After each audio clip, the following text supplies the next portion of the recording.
We are live already. That's We're what I thought. live. To So what we're it just comes. I gonna was trying to tell so you. we're just gonna like How are you? I love this. Thank you.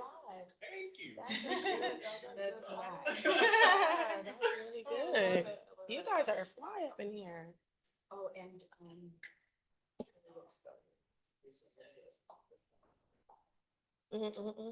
Of course, but I'm going off of you. yay, I love it. Oh, is this thing on? It's giving echo. Okay, I think we're better I now. love this. Oh, I Give me a love little auto tune. right. Miss Diddy. Yes. Oh my gosh. This is so amazing. I have to tell you all that Miss Diddy, as she is known, is someone that I have grown to know over the last couple of years, few years now. Longer. And and I have thank you so much, Drew. Long admired her work. She is someone who I first met, like, kind of, was hearing about her. I'm like, who is this Miss Diddy chick? And why does she get to call herself Miss Diddy? Well, you know what? I learned very quickly that the reason why is because she literally is that chick. Oh no, no, no, no, no, no, no, no. She really is. Like, you need to know what's going on in LA. You need to know who's who in LA. You need to know, where to go. Miss Diddy can tell you. It actually just Intro. happened upstairs Yes. just a minute ago. So I'm telling the truth, right? Yeah, exactly. But that doesn't come from anywhere. Or just anywhere, I should say. It comes from your years of, honing your skill and working in the industry, which I know started out as a promoter. So I'd love to hear more about your start, or I know a little bit. Share with these guys. Well, first of all, hello, you beautiful people. You guys are also fly here. I'm literally everyone's outfit. I'm like, you guys are cool. The kicks, I want to work here. Yeah, everyone affectionately calls me Miss Diddy. I've been calling me that since high school. They call me Diddy. And so, born and raised here in Los Angeles. I love being from this beautiful city. And so, any people that are here that are from somewhere else, I hope that you guys are having a great experience here in this great. Look at this city. Look at the view. Yeah, but it's really, the city of milk and honey. People come here to make their dreams come true, right? And if you work hard, you can be very successful at that. So I'm grateful to be able to still be successful in a city that I actually was born and raised in. But yeah, so that's into why community ends up being so important to me. But started my journey really as in promotions prior to becoming a promoter. And so I just did the natural kind of trajectory for my life. In school, I was always really active in things and then, creating clubs or, fashion shows and dance teams and sororities that I don't remember the names of and all these type of things. So yearbook staff and, so I was always pretty active and social with people. So when I went into promotions, it's when Kanye started Good Music. I went into promotions over there in the music industry. I have a lot of music in my family, so I grew up around it. And growing up in LA, really have a great advantage to grow up around. Whether it's people that are building their life to become celebrities or whatever the case may be. So I've been there at the inception of a lot of people's careers that are some of people's favorite people. And it, no, but there's only one Hollywood in the world, and that's what people, I think don't think about and don't understand how powerful that is. And that was something that I knew was a very powerful tool in my business is being that there's only one Hollywood in the world, and it's where everybody wants to end up coming to. So, yeah. So, I mean, I find it really interesting that you would go down the road of being a promoter, because I don't know if anybody knows much about being a promoter, but it's not really a female driven industry, right? It's more of a Yeah. male dominated industry. So, what kind of challenges did you face while working in that field? I ended up I always say I'm retired from it, but it's not. You never really once you become, a promoter. It takes a special type of person and personality to deal with that many type of personalities and that many people to manage that many relationships and to be good at it.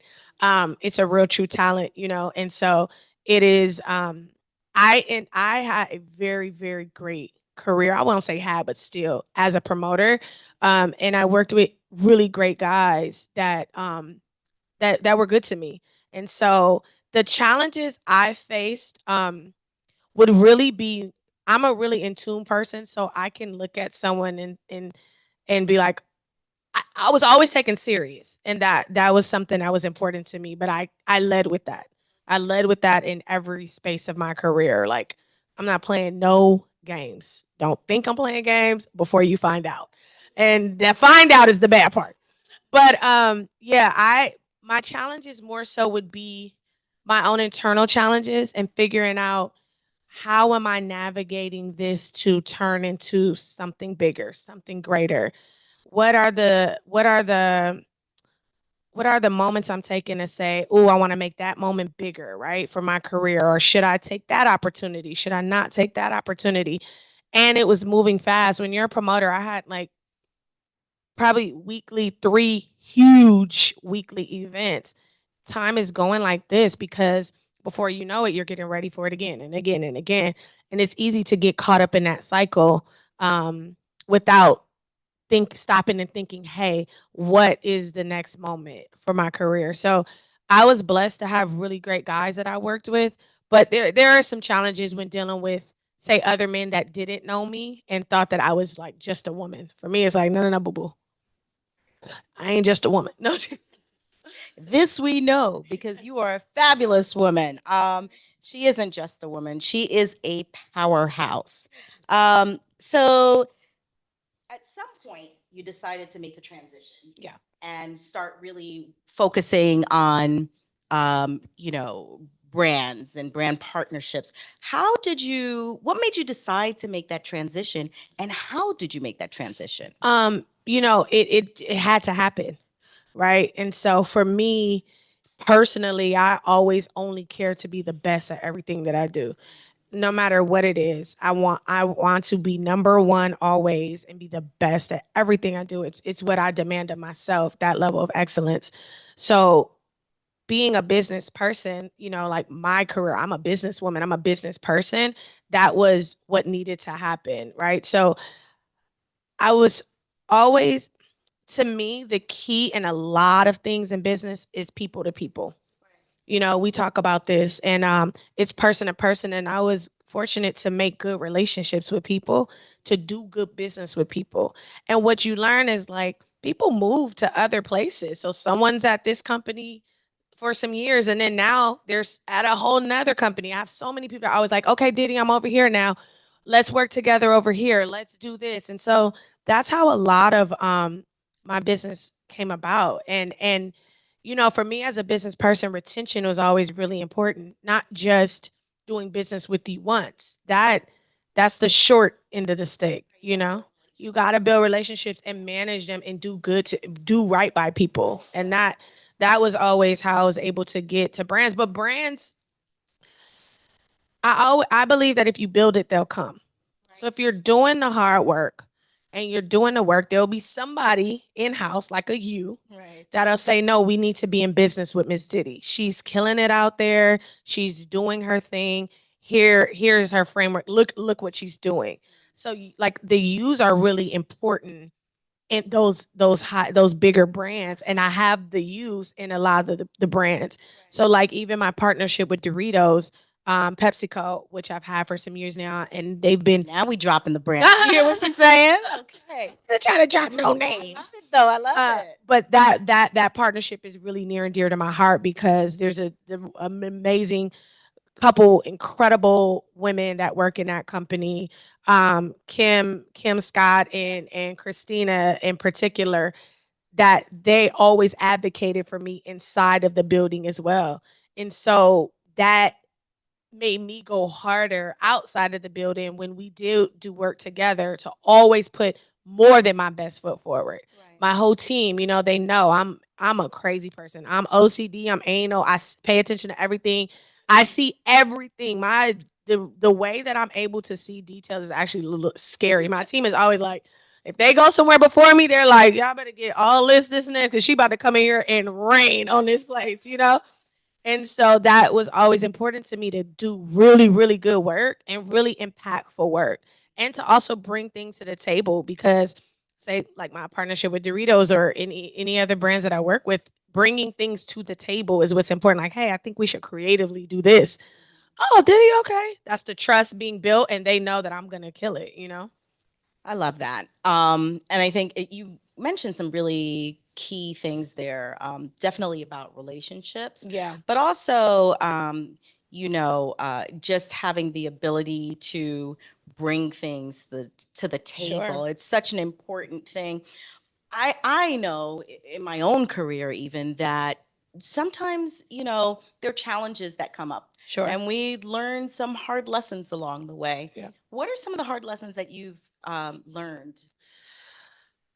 You know, I'm a young Black woman that came from inner city, beautiful city. I'm from Compton, but still inner city nonetheless, underserved communities.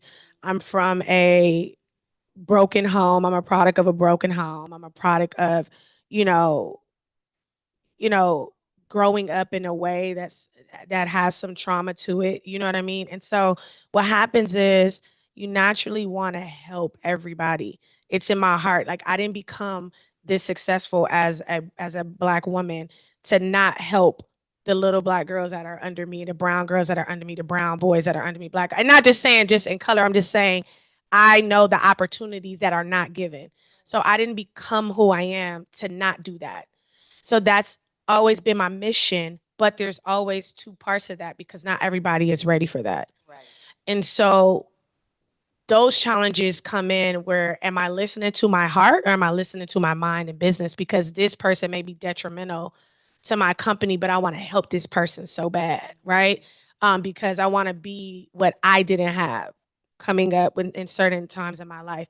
And so I think for me, that's one of the hardest challenges is landing me in lawsuits with people and things that a lot of people don't talk about. You know, the glamorous side of entrepreneurship. Yeah, it's fun. I dress fly. I look good. Like, yeah, that's great. But there's a lot of challenges that come with that emotionally because when your heart is for people and you're passionate and you are living and driven by purpose, then there's things that come with that, you know, and that's the tough side. Me, the most challenging side is that emotional component. Like, God, I gotta let this person go because I gave them all this chances. They don't get it. They're not growing at the pace they really need to grow at. I've given them chances, and now I'm doing all this work, and it's a lot. It's draining. So probably that. Of course, there's other challenges you want to learn as much as you can in business, right? Because one thing they don't tell you is, yeah, you can make money, but you better pay your taxes. You better put that money away. If you made $100, you didn't make $100. That's right. You made about 50 out here. Like, you know what I'm Right. saying? So, those business aspects that I think are important for young entrepreneurs to learn too. So what's interesting, I just saw something today that this speaks to. It's about, and I love to see that you've got someone that, people that work with you. Oh yeah. But a little fact that I learned today, a little stat, was that 96% of Black businesses Mhm. it's only one person working in that business. There Yeah. is no scale. Yeah. It's just the owner. Yeah. And that's it, which makes it challenging Very challenging. for us to grow. So I applaud you for, having the foresight and understanding of how important it is to scale. And I love the fact that you're bringing people, Yeah. with you. I think a quote that I absolutely live by is that it is important for you to lift as you climb. Sure. And that is something that I consistently seen you Yeah. do in your community and Mhm. outside of it. So kudos to you for that. Thank you. Um, Speaking of community, Yeah. because your relationships aren't just with brands and Sure. talent and artists, but you've got relationships with politicians, Yeah. some important ones Yeah. and Yeah. important communities. I would love to know how you started working with the mayor of Compton Mhm. and some of the things that you've done with her. Yeah, Mayor Asia Brown, she's we have another mayor in now, Mayor Emma, love her too. But Asia's definitely she's my sister. And we had a mayor in prior to that, but Asia came in and really just made a path forward that we hadn't seen probably ever in the city. Compton's a charter city, so it's a major city. It's a charter city, meaning there's a lot of rules that they make on their own, and it's a major city. It's over 100,000 residents, and so it's a pretty large city at that. But when Asia came in, she it was important to her to include those who have came from our city that have really made it, and we have a amazing list of people like Dr. Dre, of course, is from Compton, Kendrick Lamar, Anthony Anderson, Ava DuVernay. Is doing it. Yeah, we pop in. Brandon Jennings, he's a basketball player. Oh, I know I'm tripping. Wait, Kevin Costner used to live in. Stop. You gotta look it up. It's Kevin hilarious. Costner in Compton. Hilarious. Oh. That's it. That's his set. Wow. And so we have a great list from the city, and so she came in and gave Kendrick the key, and Serena. Oh my God, Serena and Venus. What's wrong with me? Under her leadership, there was the partnership with Serena and the partnership with Dr. Dre and things like that. And so her and I just really connected very closely. And for me, it's important for me to serve. So, I go to church still in Compton. My church, Greater Zion, my pastor, Michael Fisher, I do everything for my church community as well. And whatever in whatever capacity needed. And so with Asia, she had two terms. We won them, of course.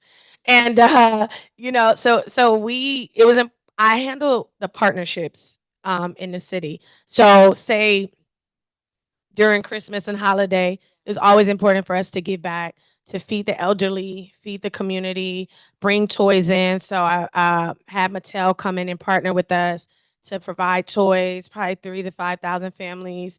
Had Champion, the clothing line, come in, provide clothes for our teens. Um, I mean, so many great partnerships for that. But overseeing that is really been important to me also too during the pandemic, which was really important to me. Is a lot of people didn't think about the elderly that were in their homes, the not just their homes, the senior citizen homes. So they couldn't see anybody, so a lot of times that's what keeps elderly people alive, is seeing their family and things like that, if anybody's ever had family in a senior citizen home.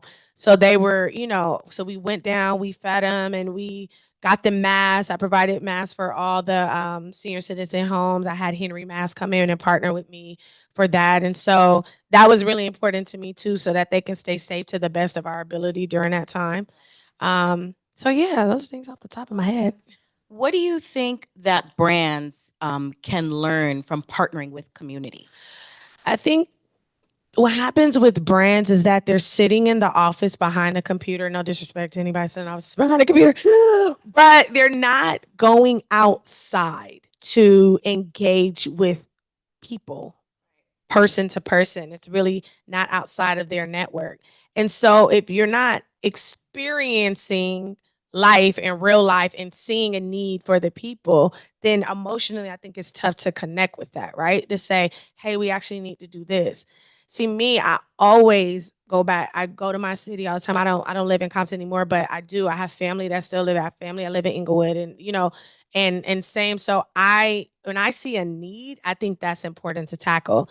And I think brands are so far, they're disassociated, they're not attached, they're not outside in a way of going to party, but like, they're not outside. And I think it makes it tough for them to understand the importance of staying in a community. Also, definitely black and brown communities are the wave in the for everything cultural. Everything comes from us. It's just what it is. And so if you're not getting it at the inception of it, in the beginning of it, it's like it's watered down. And so the authenticity, that's what happens when you see campaigns. and you're like, oh, that didn't land well. Who was in that room saying push the button on that campaign? Or we seen, I think it was Kylie Jenner got in trouble with one of the, maybe it was, oh, I don't want to, oh, sorry, Pepsi, but it was Pepsi. But much to it, like, who was in the room and said, yeah, let's push the button. That went through 30 people, 40 people for everybody to say, we're going. So that's why it's important to have true diversity in your company. And also, what's tough, and I don't want to get in trouble for saying this, but it's just one of the truths, diversity has to look like all races and men and women. What happens, I think, in companies is it's a man's world, and I love it. I'm fine with that. It ain't nothing. It ain't nothing without a woman in it. So we know the song. But being that it's a man's world, I think diversity sometimes they think to add. It's not like adding all the colors of the rainbow that you need to add for it to land. Because if I sit and have a conversation with my incredible counterpart that's from India, and I don't know much about that culture, and now I'm learning. So now I'm like, oh, let's add that in. That's important to highlight that. How can we showcase that? How can we, give homage to that? And you got to be outside engaging with the community to do that. Yeah, 100%. And I also feel like, there's a lot to be said about intersectionality, Sure. which you've actually hit on that note without even realizing it as you're speaking about yourself, being a woman working in a man's world, Yeah. but then being a Black woman Yeah. working in a man's world, but then being a Black woman who comes from an underserved Sure. community working in the man's world. There is Yeah. just so many different little segments that there are to be considered Yes. when we're doing things. But I find that I often say that there's unity in diversity because as many different diversity segments that you have, Yeah. it actually brings people together because they feel as though they are, sometimes siloed and in a world by Yes. themselves. And Yes. people who are in a world by themselves can kind of cluster. Yes. And it's an important thing. Interesting. Okay, so obviously with you, being from Compton and bringing brands to Compton, and that's got to be really interesting. I know Pepsi has been, Yeah. definitely supporting the Black community for umpteen years now. Yeah. But I know that some brands are not as open Slow. to it. Yeah, they're a Yes. little slow to it. Some brands don't even realize that that is their audience, right? Sure. Right? Sure. So, but once they do kind of figure that out, what sometimes there are misconceptions, and I'd love Yeah. to kind of tap into what you think some of the biggest misconceptions that brands have about the Black community. That we don't spend money because we're the number one consumer. We spend it. We spend it, Yes. sometimes to our detriment, but we Yes, spend it. yes, yes. It's spent. It's spent. That is a big misconception. Also, that we're not luxury. Hello. And I say that I used to, That's a God, I'm about to huge get misconception. people in trouble. So I used to manage for I used to work for Hennessy and managed all the accounts here in market here, and it was during a time where, so there, for cognac brands, cognac in general, there's VS, which is very special. It's the first level. VSOP is very special. Opal, that's normally that's privilege for Hennessy. Next, it's XO. Next, it's Paradis, then Richard. And so VS in France was in cognac France was running out. So the consumption was so high that it was running out. And so the concept was to do the trade up. So the trade up would be to now push privilege, which is the next level up from VS. And it was our team was the diverse side of the team. And we're in this large conference. And I remember them talking about the trade up. And I'm reading between the lines and what's being said. And it's really the idea that they believe that we couldn't represent the luxury side of things. Now, this is years ago.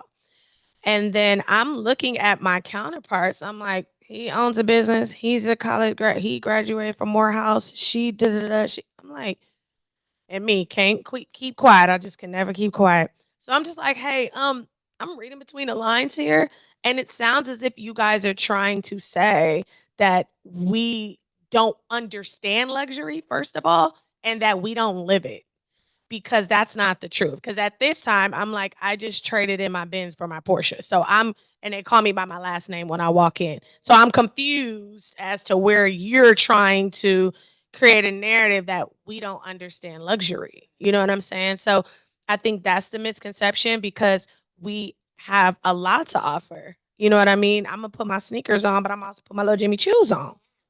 I'm put my Chucks on, but I'm also put my heels on. So we have that, we're not that diverse and have that much variety to our lives. It's funny that you talk about your Chucks and your Chews, because one of the things I love about you is that you have the ability to kind of live in multiple worlds Absolutely. authentically, Yeah, that's which who is I am. so important, Yeah, that's who right? I am. Um, so I want to shift the conversation just a little bit, Okay. and talk about you know, some topics that are near and dear to both of us. Yes. It's been almost 4 years since the George Floyd murder, and on Saturday I will be walking in the Trayvon Martin walk and talk. Yeah. It's been 12 years since Trayvon has been killed, Yes. and one of the things that came out of both of those incidents is the desire to start diversity initiatives at companies, the Finally. major companies, right? Finally, it's about Finally. time. Um, but funny enough, like over the years, time passes and we notice that the focus on diversity is waning, Yeah. right? Um,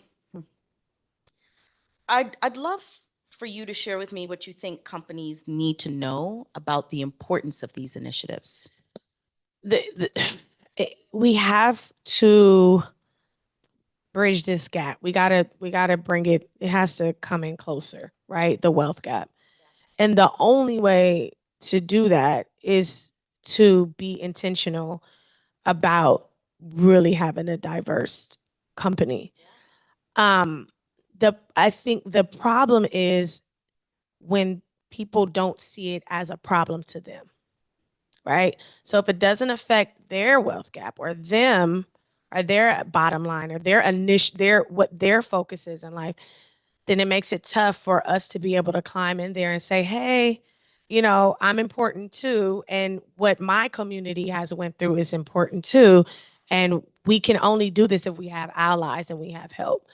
There's no way for us to bridge this wealth gap without having allies across the board, because it's not a woe is me, but it's just a lot of things have happened to our communities. You know what I mean? And so even down to schooling, redline, like, a lot of people don't know this, but like you can get in trouble for not going to school in your community. So if I grew up in Compton, but the better school is technically in Bel Air, I'm not even allowed to go to that school technically legally, because there was put in place red line for our inner city communities to only have to stay there. So I'm not getting the education that I could deserve, or rubbing shoulders with the other kids that could end up being my life friends, and I could end up being hired by my best friend Katie's dad that owns the company over here, and now start my career in life, right? So instead of starting in the red, I can start in the black or in the green. Um, and that's what needs to be understood. But I think conversations is the only thing that's going to help those companies understand, because it's not in their heart. Like it's just not. It's these kinds of conversations, Yeah. these continued conversations Sure. that, by the way, hello, it's Black History Month. It is. And we're having this very important conversation now, but it needs to happen even outside of Black History Yeah. Month, Yeah. right? We need to continue the conversation, and not just within these walls here, but also in the outside where it really matters. And we have to take it to people who are not used to hearing this conversation, because how else can you create change? I have those uncomfortable conversations with my dear friends in business, you know, that are other ethnicities and that have higher level positions, because you guys look at me and respect me, and I say, hey, I deserve a chance, but there's 30 other Miss Diddy's from Compton that also deserve the same chance that I deserve to sit at this table, to walk in these doors, to be recognized as such. And so and that's why I always say where I'm from. There's not a conversation you can Google that I've ever had, no interview, no Access Hollywood. I'm saying, from Compton, California, because it's I'm proud of it, but it's also important to understand this is what it looks like as well. Because misconception, as you see, like sometimes you think inner city communities, this is the representation. No, there's misrepresentation from every place, you know? Yeah, but you don't always have to be a product of where you're from. So even though Compton is a beautiful place, right? But it is underserved. Yeah. You have risen above that. But I'm still a product of that. You are a product. And that's the reason why I've had to work harder than the person to the right of me that maybe got the contract over me, right? But has never worked as hard as I've worked. I never have put the demand on my team to work the way they have to work so that people can see it. You know, my team knows, like, you can't even make a mistake. Right. And that's unfortunate because you should be able to. Right. So these big brands and their executives that want to do these big events. Yeah. Do you ever take any of them down to Compton? You show them around? Yeah. Oh my God. What you mean? And I'm just like, that's the first thing oh no, what? So Doritos, they have a program called Change Makers, and they highlighted me for this program. We did a national commercial, the whole thing. And it was, of course, about my story and everything like that. Okay, you guys want to come film here? I'm taking you to South Central. Everybody game? Yeah. Okay, let's go. And that's what I did. I took one of the presidents over at Pepsi. He's not there anymore. Took him down to South Central. Like, no, we're going. And this is, because this is who I am, and you're not going to sit in my face and understand my whole story. You know what I mean? Because this is my whole story, and I have younger ones that are looking up to me to be as authentic as I can present myself, to open the door for them to be able to do the same thing. I didn't graduate from college, but I tell all my young, go to college, graduate if you can, if that's what your heart desires, and if you're great at school. I dropped out of school. I didn't have the opportunity, the luxury, or the support to be able to finish college. I had to get to it, and that's a lot of young girls and guys stories that are from underserved communities, like, are from broken homes or whatever. My mom moved when I was 17 and I was on my own, and that was it. And so I didn't have the luxury to say, oh, I would have loved to go to Spelman or something, you know what I mean? And pledge and do all of these things. And like, but I couldn't. So I had to get to it. And so I understand hard work from a whole different place than maybe somebody that next to me doesn't understand.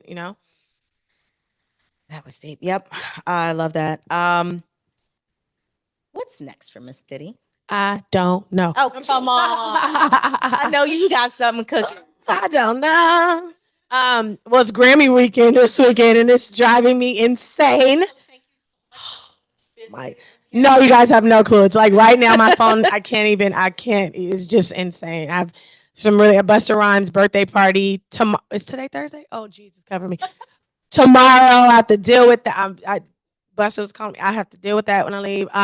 Have a really big music night on Saturday that we're doing with Tank and D Nice and Adam Blackstone, who's he's the biggest music director in music. Just took home Emmys for Rihanna's Super Bowl performance. He did Dre and Snoop's Super Bowl performance last year. He's on the way doing Usher's now. So it's a lot of moving parts when doing that, because then everyone is like, call Diddy. She'll make sure it gets done. I'm like, okay, the 50th call.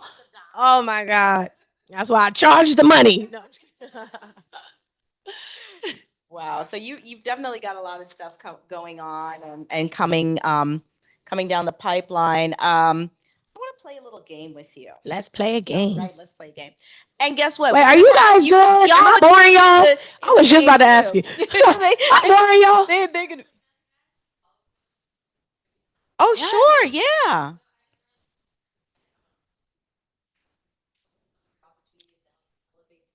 Sure. Yes.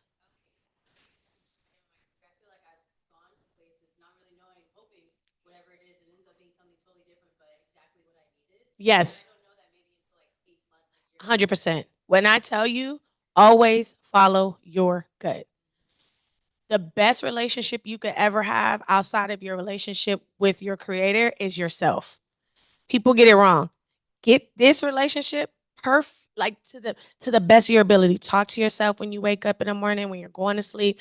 Figure out where place you are, because then you'll make those decisions from that space, not from a desperate space, which we all get in situations where we're up against the wall or things like that. That's life. But I'm saying learn yourself to the best of your ability and always trust yourself and follow your gut. You know, even when you think you're not sure if you know.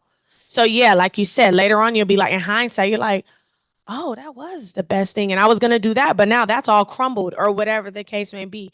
Please follow it. I follow my unction in everything that I do. Everything. And that's why even saying what's next, I really don't know. Like wherever God tells me to go, that's where I'm gonna go. So please follow, please, always. Like I begging you, as a young girl, like please. I mean, I'm not trying to disrespect you. I just know I'm a little older than you. I know I'm a little older than you, but I'm just saying, please. Yeah. Ani Mayo is like one of our, consider her, and I told her this just the other day, one of our rising stars. Rising star, yes. Your dog got a. I've definitely said that to her. I'm a rising star. Yeah, I love working with her. It's been a while, but I've watched her grow. I love this that company, and I love that for her. But I can't just let her have a question. Yeah. That wouldn't be fair. So yes. Somebody else, anyone else. Hey, LA girl. So being somebody that relates to your background. Thank you. Come on. Well, being someone that relates to your background personally, like the way you came up and everything, What advice would you give someone like me as far as like entrepreneurship and getting out and starting your own business? Girl, don't do it. No. Hold on. No, if that's something you really want to do, understand that you're going to go through. You're gonna you guys can hear me anyway. I got some lipstick on. You're gonna go through peaks and valleys that you never could imagine. You're gonna go through peaks and valleys that you can't even figure out before you get there. It's gonna test every part of you. So if you're not ready and you're not mentally strong enough to say, all right, we rolling, I'm really jumping, don't do it just yet. That's the real, I'm being honest with you, because that's what people don't talk about. But it's the most freeing experience I've ever had in my life. So on another end, 100%, I've been able to be a part of we're writing our own history, Black history book right now. We're writing our own history book right now. What we used to study in school, and here's your history book in history class. We're writing it now with what we're doing, the moves we're making, the moments we're having, the impactful moments that we're creating in our lives and our careers. So all I would say is you'll also never be fully ready. So it's not a thing of, all right, I've got all my ducks in a row and I'm ready. That's not how this thing works either. So you just have to really be mentally strong, gear yourself up and say, all right, I'm sturdy, let's go. And know that there's going to be things that come your way and that you do have the ability to tackle everything that's in front of you. You will. You're welcome. Another rising star. That's our For sure. Shanti. Yes. And And she's LA. I love that. You know what's funny, just as a little side note, one of the projects that Ashanti came on board to do is to focus on our initiative, Ben Cares. Okay. I will be talking to you about that soon. Yes. And so I like one of the very it. first projects that we did was around getting backpacks together Oh, I love kids going back to school.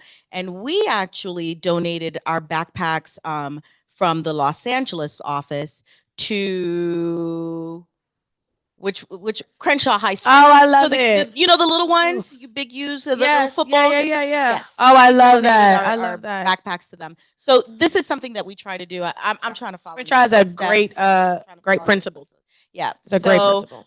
We definitely want to do more activations like that. Have so I to. will definitely connect with you on Yes. that. But as I was saying before, does anyone else have any questions for Miss Diddy? Yeah, I Y'all ain't got better no ask questions her. I'm for trying me. to No, I'm tell kidding. you. Kristen Ruby. Hi, Kristen. I love your hair. You are so cute. Adorable.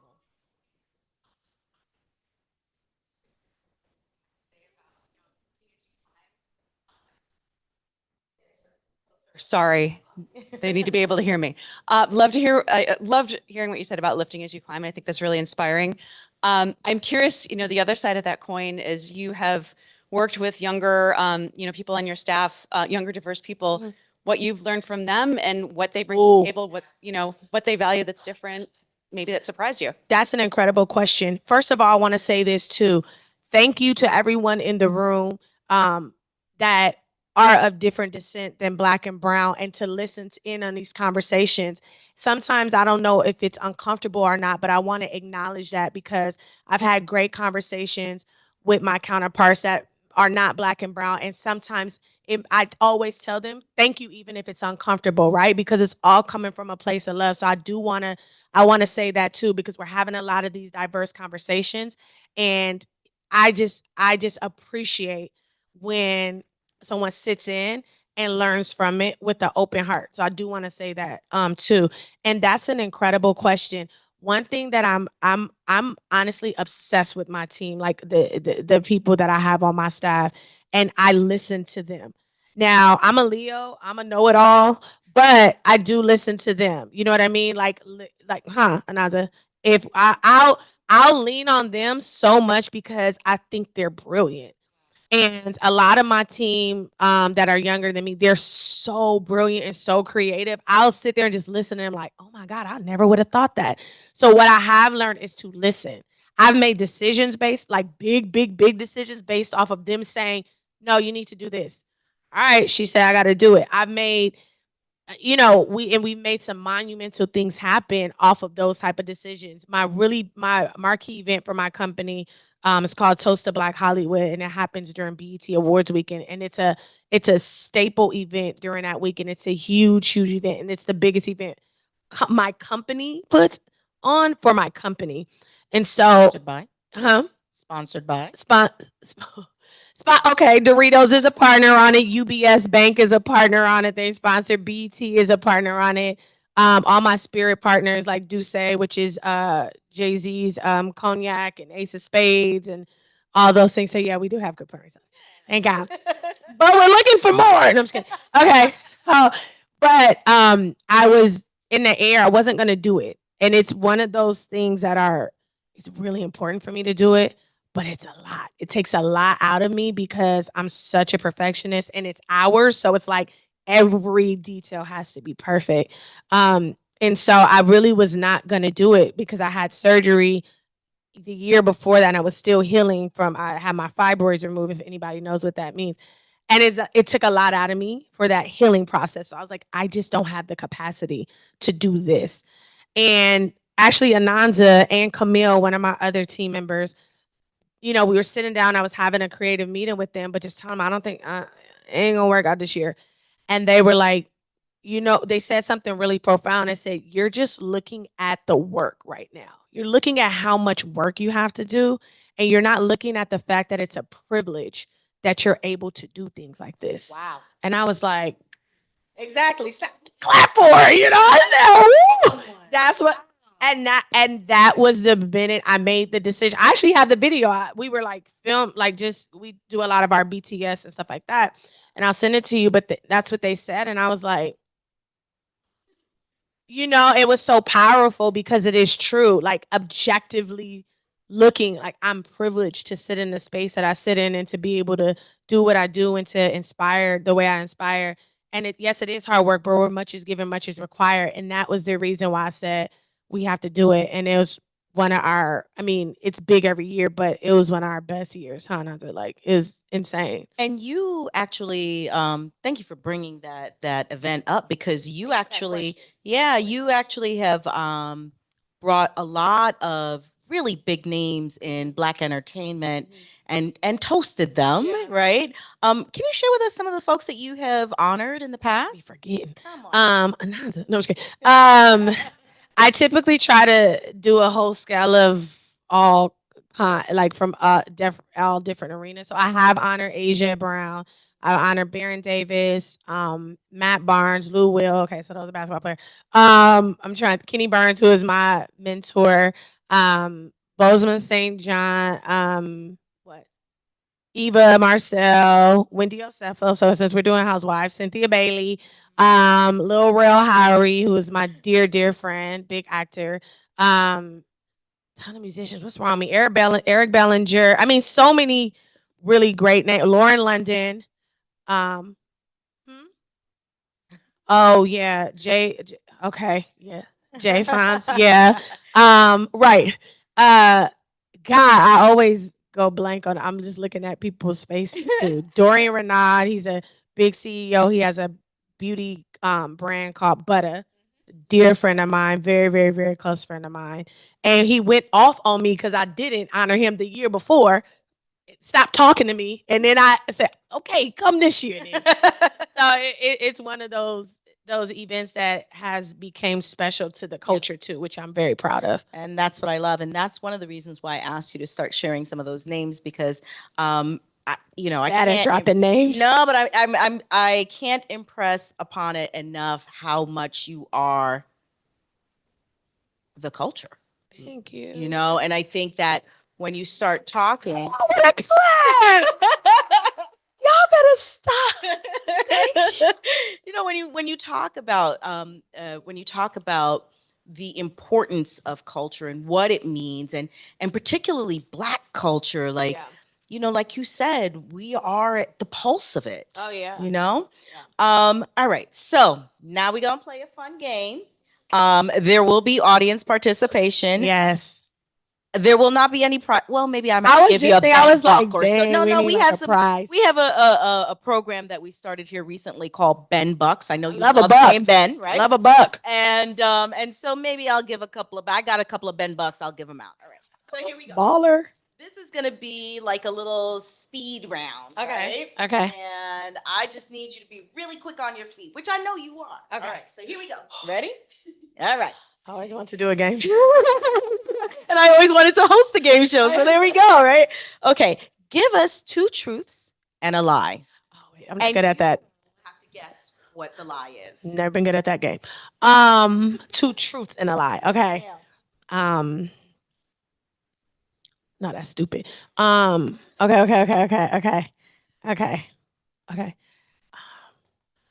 Oh, I'm not good. I think I'll just give it away. No, that's stupid. That's too far off. Wait, this is a hard game. Give me two truths and a lie. You give me two truths and a lie. Okay. All right, let's see. I actually just did this the other day. I once had lunch with Oprah Winfrey. That's one thing that you can figure out. I've jumped out of a plane. And let's see. My favorite thing to do is cooking. What's the lie? You don't like to cook. I love to cook. That's what I thought though. But it's too obvious. The jumping out the plane is obvious. Because I feel like you would have had lunch with Oprah. I'm just not good at the game at all. You see what I'm saying? No, okay, move on. I'm coming back with this game and I'm gonna have it. Yeah. All right, we got another one. Wait, so what was it? The jumping out the plane, right? Jump out of the plane? Do I look like I'm a jump out? That was gonna be my lie. That's why I was like, oh, that's too far off. It is a lie. I gotta Okay. figure this out. If you had to choose only one artist to listen to for the rest of your life, who would it be? Drake. Ooh. That's a good Champagne one. Poppy Okay. for sure. All right, here's another one. IG, Snap, or TikTok? IG all day long. Why? I'm a millennial. Like, Yeah. Of course I. No, I'm kidding. I'm a millennial. Of course I choose IG. All right, here's a tough one. Clippers or Lakers? I'm not a fan of anything sports wise. No, I'm not good. I don't know I have friends that play. I don't know when they're in season, where they're playing, nothing. So I'm gonna go with the Lake Show. Okay. Okay. I what? Yes, another? It's duh? It's duh. Okay. Big duh. Okay. Now, all things music. We are coming up on the biggest night in music. Yes. So I want to know, who's your pick for best rap album? We've got Drake and 21 Savage. Mm. We've got Metro Boomin. Mm. We've got Travis Scott. Mm. We've got Killer Mike. Mm-hmm. And we've got Nas. That's tough. Who's- I would like Metro Boomin to win. I think he does. I just think it'd be good for him to win. It's good.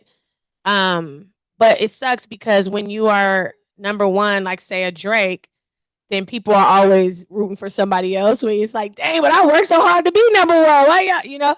But I think it'd be good for Metro Boomin too. And he just did this whole orchestra and with his album. I thought that was incredibly creative. Brilliant. It was so brilliant, and it was a culture moment that I haven't really seen too much. They recently just DJ Clark Kent, who's a dear friend of mine, just did Biggie's they did a live thing in Paris. So I think that was super beautiful for music. So I would say Metro Boomin.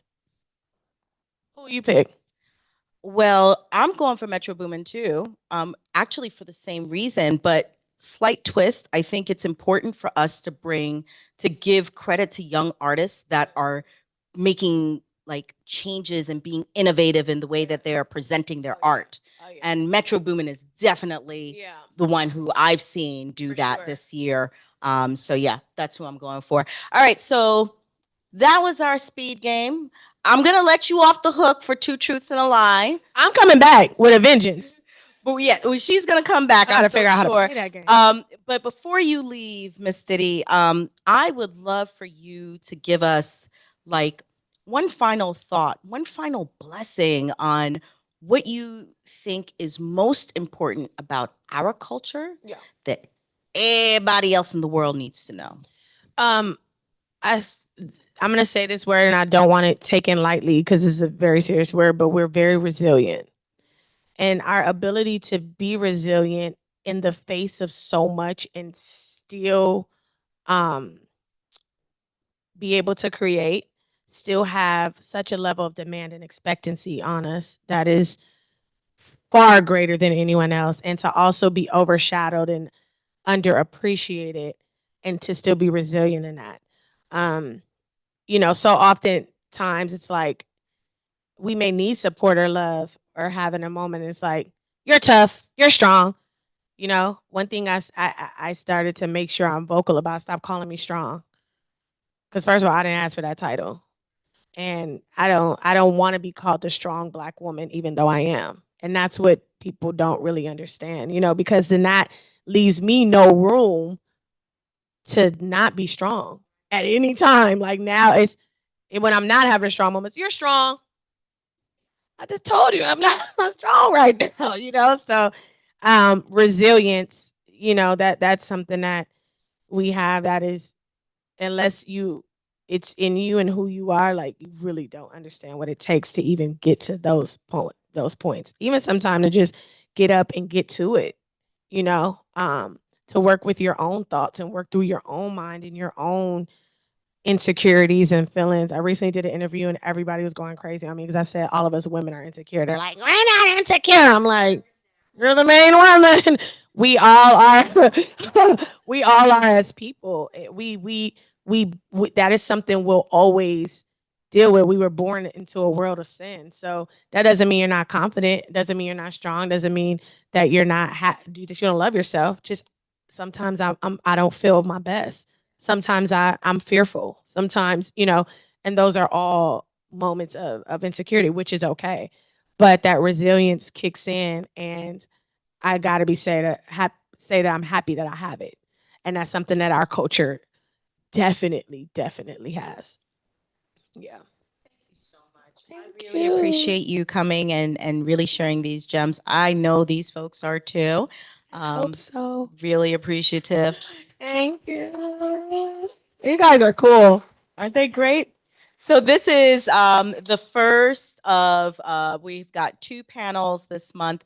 The Nice. next one will be around Pride, Black Pride in the creative That. space. So we've got a lot of I can help y'all with that now. Coming in and talking about that. So we're really looking forward to that. We've got a number of different things that we're doing around Black History Month. We're definitely honoring and paying patronage to small Black businesses, restaurants that. in the Los Angeles area, Provo, Utah, where we have an office, Oh, I love and that. also in New York. So we've got so much coming up, not just this month during Black History Month, not just next month during Black History Month, but every single month you will see us talking about, focusing on, and creating opportunities for inclusion and belonging at BEN. So thank you so much, everyone, for joining us. Thank you. You guys have to do Serving Spoon in Inglewood. Do service in Inglewood. Serving Spoon, the restaurant. Yeah. Yeah. Mm-hmm, mm-hmm. Yes. I love it. Thank you. Thank you. Bye. You guys are so cool. Got the big old dog. Yeah, I was like, for me. That was the best. That was really great. And you guys